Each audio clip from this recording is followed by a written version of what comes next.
Okay, welcome to our class. This is for your session 1.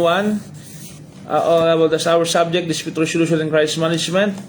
I give you an examination 1 to 10 about theories of crime and causation in general. Okay, under the dispute resolution and crisis management. Our exam is multiple choice and answer the best and correct answer.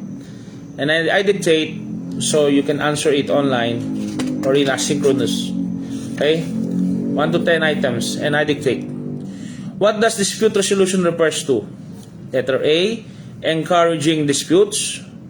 B, addressing disputes through processes. Letter C, creating disputes intentionally. D, avoiding disputes at all costs. Number 2 question. How can unresolved conflicts and substandard dispute resolutions impact society? A, improves public confidence. B, reduces financial cost. C, creates social and financial cost. Or letter D, enhance government services. I repeat, how can unresolved conflict and substandard dispute resolution impact society? Number 2 question, A, improves public confidence. Letter B, reduce financial cost. C, create social and financial cost. D, enhance government activities. Number 3 questions. Which statements about alternative dispute resolutions is true? Ano yung totoo? Letter A, it is a slower and more expensive than traditional court-based resolution.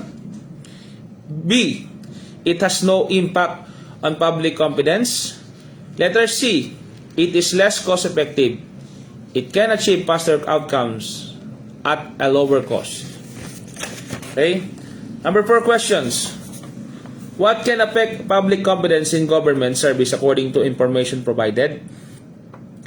Letter A, speed of dispute resolution. Letter B, cost-effectiveness of dispute resolution. Letter C, perception of quality and fairness of outcomes.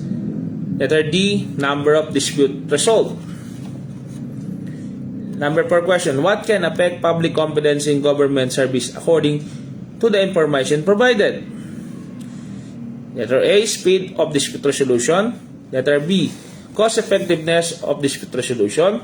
C, perceptions of quality and fairness of outcomes. Letter D, the number of dispute resolved.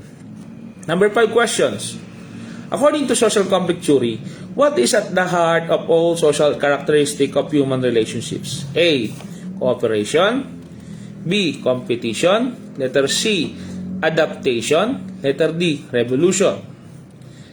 Number 6, critical theory aims to A, promote social and economic oppression.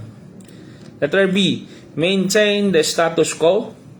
C, unmask and end oppressions.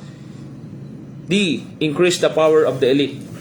Number 7, who developed critical theory as a radical emancipatory for Marxian theory? Letter A, Karl Marx. B, Horkheimer. Letter C, Immanuel Kant. D, Friedrich Engels. Number 8, according to critical theory, what is the source of social domination and needs to be unmasked and challenged? Letter A, the government. B, ideology, justifying oppression. Letter C, economic inequality. Letter D, the criminal justice system. Number 9, according to contemporary criminologists, what should policies based on rational choice theory focus on? Letter A, broad general target. B, rehabilitation of offenders. C, modest specific targets and focus. Letter D, eliminating punishment. Number 10, social learning theory. Number 10, social learning theory propose that criminal behavior are learned and can be counteracted by yung social learning theory. Number 10 question, social learning theory proposed that criminal behavior are learned and can be counteracted by Letter A, increase rewards for criminal behavior. B, developing a social environment that normalize criminal behavior. Letter C, isolating individuals from society. Letter D, removing all forms of punishment. Yan po. Yan po ang ating session 1 sa theories of crime and causation in general under the dispute resolution crisis incident management. I hope you enjoy answering the questions, and thank you for participation. Our class and dismiss.